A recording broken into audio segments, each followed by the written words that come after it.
Ngayon mga kababayan, kaya naman natin paniwalaan yung mga drama nila no? Kaya natin paniwalaan yung mga drama nila. Pero wala sanang ganito. Robin Padilla, isa ka pa. Mukhang babalik ka sa oblo pag nagkataon. No? Kung sakali na maging umubra at pwede nakasuhan ka bilang para ng obstruction of justice at harboring a fugitive, baka bumalik ka sa kulungan. Ano po? Kaya ngayon medyo tikom na po ang bibig ni Robin Padilla, mga kababayan Dahil bakit po, mga boss chief mo sir, siguro napapaisip siya, nako po, harboring a fugitive. Tapos ang lumabas, no?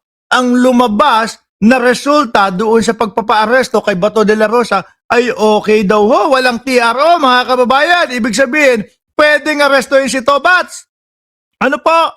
Kaso eto, kasama si Robin Padilla mismo. Panoorin po natin yung CCTV, mga bossing, ha? Ito po yung CCTV, mga kababayan, papunta po doon sa sasakyan, no? Hindi ko sigurado kung Senator Robin Padilla yung sasakyan, pero yung ipinapakita dito na SUV ay inamin ni Binoy na kanya yung SUV na lumabas na kulay puti. O game. Yan. Yung si Senator Padilla. Ayun Oh. Di ba? Ayan paatras natin konti Baka sabihin ng mga DDS, AI lang yan.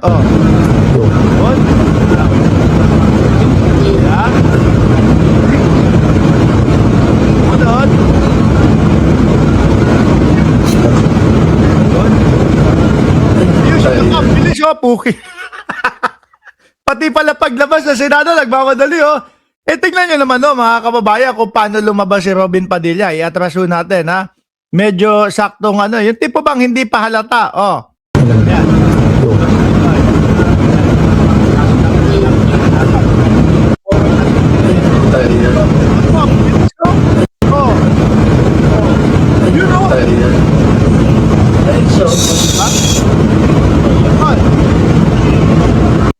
Yaan. Paniniwalaan namin yung mga putukan-putukan ninyo kung walang mga ganitong pangyayari. Kaso meron nawala si Bato de la Rosa Di ba?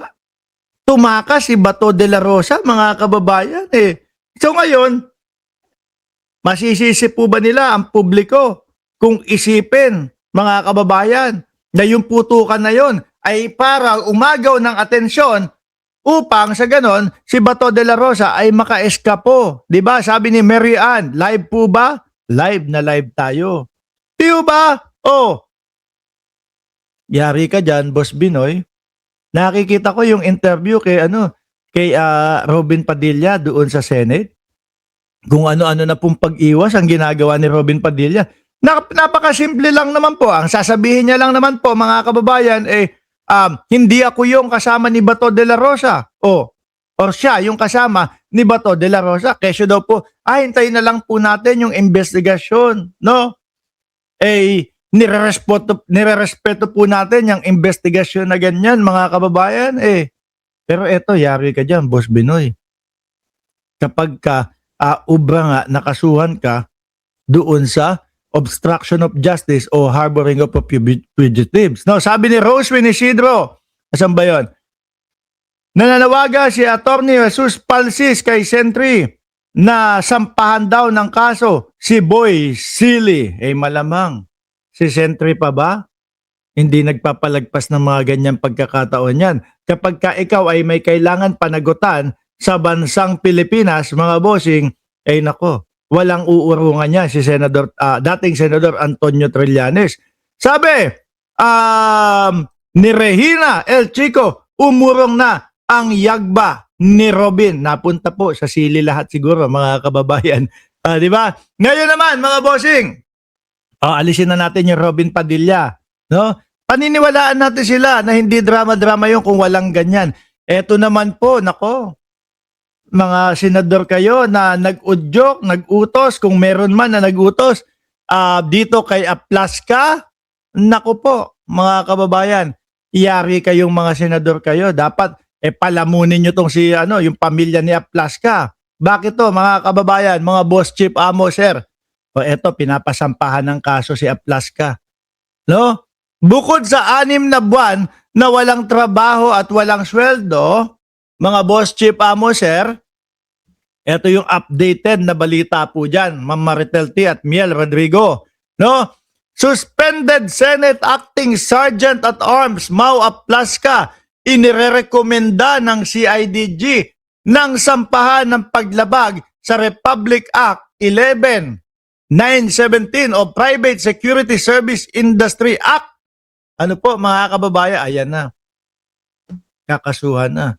Baka kapag linaliman pa yung investigasyon dito at nagkaso pa ang NBI, baka pati homicide, isang pa dito mga bossing. Bakit po? Sino po ang maniniwala sa katarantaduhan ng mga yan, ng mga senador na yan na warning shot ang ginawa nitong si Aplaska? 32 na putok. O di po ba ang nakita doon? Nando si John Vic na ho mga kababayan, ang nag-elaborate nung nangyari doon sa CCTV ipinakita. Ang ipinapakita nga ho mga kababayan, lumapit doon, nagtanong si Aplaska, sino yan? Sumagot yung NBI. NBI. Biruin mo, nagpakilala na NBI alagad ng batas. Pero dahil daw po tumaas yung kamay, siguro ganyan, NBI kami. Pinaputukan niya. 3 iyak, 3 putok mga kababayan. Di po ba? Hindi pa nakontento, umatras pa, kaya pala basag yung mga salamin, umatras doon sa mga Marines at nagpaputok na naman po ng marami mga kababayan. Abay gonggong. O ngayon, paano yan? Nire-recommenda na kasuhan ka at kapag ka homicide pa ang ikinaso sa iyo, mas lalong yari ka. Di ba mga kababayan? Mas lalong yari ito. Ako hindi ako naniniwala na si Aplaska lang ang nagdesisyon nitong mga ganito Naniniwala po ako na merong mga senador na nag-utos diyan kay Aplaska para lumakas ang kanyang loob na gumawa ng eksena. Ano po? Baka siguro si Bato de la Rosa ang isa sa nag-utos.